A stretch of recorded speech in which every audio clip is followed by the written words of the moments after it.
jemaat Tuhan, tetap kuat, tetap sehat, tetap andalkan Tuhan, berada selalu dalam posisi yang selalu mengakui Tuhan, tidak bersandar pada pengertian kekuatan diri sendiri, tetapi kita bersandar kepada Tuhan. Dan kita terus sedang membangun pilar yang bernama pengenalan akan Allah, sebab umat yang mengenal Allahnya akan tetap kuat dan bertindak. Pemahaman kita, pengenalan kita kepada Tuhan perlu dibangun secara serius. Kita perlu menyediakan waktu, kita perlu mempelajari Alkitab, karena Tuhan, hati dan pikirannya ada di dalam Alkitab. Jadi ketika kita membaca Alkitab, kita akan bisa memahami Tuhan dengan benar. Dan pemahaman kita yang benar tentang Allah itu akan menolong kita untuk memiliki iman, memiliki ketabahan. Kita tidak mudah digoyahkan, karena kita melihat hari ini bagaimana kegelapan, kekelaman menutupi bumi, hal-hal yang mencekam, ketakutan, kegalauan, kekhawatiran. Tentu ketika kita memahami Tuhan, mengenal Tuhan dengan benar, itu bisa menolong kita untuk bisa kuat. Ketika murid-murid satu hari berjalan bersama dengan Yesus ada di perahu, apa yang terjadi ketika mereka menghadapi yang namanya gelombang angin sakal yang keras, kuat? Mereka mengalami ketakutan yang luar biasa, sampai mereka berkata, "Binasalah kami." Mungkin situasi ini bisa menggambarkan apa yang terjadi pada hari-hari ini. Banyak orang berpikir akan binasa, padahal Yesus ada bersama-sama dengan mereka. Dan waktu Yesus bangun, dia berkata, "Berapa lama lagi aku harus bersama-sama dengan kamu, hei orang yang kurang percaya?" Jadi ketidakpercayaan itu lahir dari ketidakpengenalan kita kepada Tuhan. Tentu berbeda ketika murid-murid bertumbuh dalam pengenalan akan Allah. Petrus dan murid-murid yang lain, mereka tidak takut bahkan ketika nyawa mereka harus dipertaruhkan dalam pelayanan. Petrus akhirnya mati syahid, kepala di bawah, kaki di atas, disalibkan dengan cara yang terbalik. Kenapa dia punya kekuatan iman seperti itu? Karena tingkat pengenalannya bertumbuh. Dia semakin memahami dan mengenali siapa Allah yang dipercayai. Karena itu kita nggak cukup hanya sekedar kebaktian, nggak cukup hanya sekedar kata-kata bahwa kita mengenal Dia, kita rajin. Nggak. Pertanyaannya, apakah sudah semakin mengenal Tuhan? Dan indikasi kita pengenalan kita itu adalah kita semakin percaya. Jadi bukan semakin takut, semakin khawatir. Makanya menghadapi situasi ini, saudara, mungkin mirip-mirip badainya. Cuma badainya berbeda. Kalau sekarang kan badai gelombang, ketakutan karena COVID. Dan Bapak Ibu tahu apa yang terjadi? Tuhan berkata, "Berapa lama lagi aku harus bersama dengan kamu?" Dan Yesus menghardik badai itu dan berhenti. Saya mau katakan bahwa mari jemaat Tuhan kita bertumbuh, karena saya percaya bahwa ini hanya latihan dengan apa yang terjadi. Kita perlu fokus sebagai gereja yang Tuhan sedang bangun, yaitu gereja yang alam maut tidak bisa menguasai. Kita tidak boleh berhenti karena situasi ini. Kita harus tetap pergi memberitakan Injil dan menjadikan setiap orang murid Tuhan.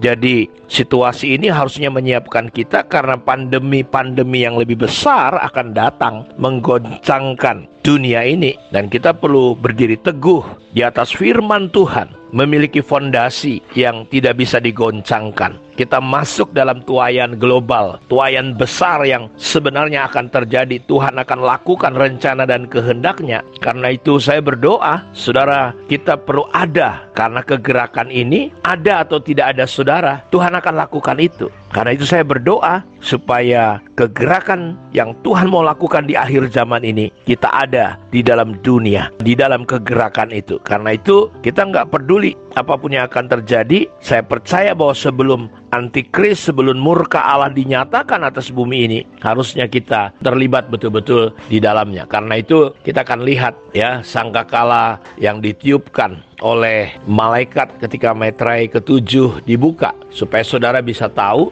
apa yang akan terjadi dengan dunia ini, apa yang akan menimpa dunia ini, biar saudara memahami. Dan memang kita harus bertumbuh betul-betul dalam pengenalan akan Allah. Dalam Wahyu 8 ayat 6-12. Dan ketujuh malaikat yang memegang ketujuh sangkala itu bersiap-siap untuk meniup sangkakala. Ingat, sangkakala adalah alat yang biasa dipakai oleh orang Israel untuk berperang. Jadi ketika di Jericho, umat Tuhan disuruh untuk memenangkan kota Jericho, dan mereka membawa sangkakala. Satu hari mereka perlu meniup satu kali. Sampai pada hari ketujuh mereka meniup, dan itu merupakan tanda peperangan. Makna dari tradisi orang Yahudi adalah kita lihat bahwa para imam mengelilingi kota sambil meniupkan sangkakala, sehingga tembok-tembok yang kuat runtuh, maka kota itu jatuh ke tangan mereka. Jadi dalam hal ini, sangkakala menunjukkan pernyataan perang dari Allah dan penghakiman. Jadi dalam kitab Wahyu ada 7 sangkakala yang akan ditiup oleh 7 malaikat. Kegunaannya apa? Sama, sangkakala untuk mengungkapkan peperangan hari terakhir, menyatakan bahwa Allah akan mengulurkan tangannya dan melaksanakan penghakiman. Karena itu saya mau katakan kepada kita, ketika sangkakala pertama ditiup, bahwa Allah akan melaksanakan apa yang harusnya dia lakukan. Nah, lalu malaikat pertama meniup sangkakalanya,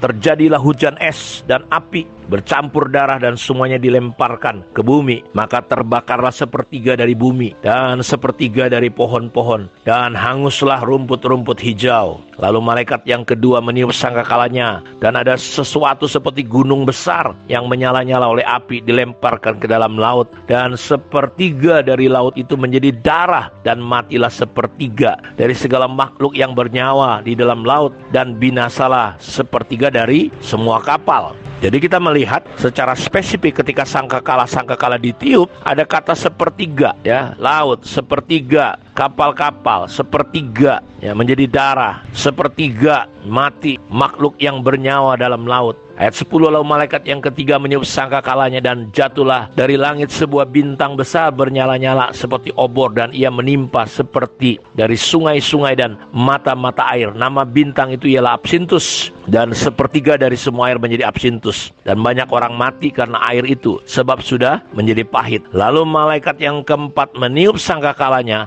dan terpukullah sepertiga dari matahari, dan sepertiga dari bulan, dan sepertiga dari bintang-bintang, sehingga sepertiga daripadanya menjadi gelap, dan sepertiga dari siang hari tidak terang, demikian juga malam hari. Jadi kita melihat Bapak Ibu bagaimana jumlah sepertiga akan rusak betul-betul oleh situasi setiap malaikat meniupnya. Ada pelaksanaan penghakiman dijatuhkan. Karena itu saya mau katakan kepada kita semua bahwa ketika air menjadi pahit, mirip seperti mungkin peristiwa 10 tulah yang terjadi di Mesir. Karena itu Bapak Ibu, saya mau katakan bahwa hari-hari ini dunia yang diciptakan ini, tetapi karena dosa manusia, manusia menerima penghakiman. Dunia ini terhukum, dunia sedang menuju pada kehancuran. Kita yang ada di dalamnya harus mendengar peringatan dan takut akan Tuhan, sehingga ketika penghakiman terakhir tiba, kita bisa mendapatkan keselamatan yang sejati. Jadi begitu penghakiman datang, sepertiga dari matahari, bulan, bintang akan dipukul. Pada saat itu akankah kekuatan yang kita cintai dalam hidup ini tiba-tiba menjadi gelap? Akan terjadi perubahan-perubahan yang sangat berbeda. Jadi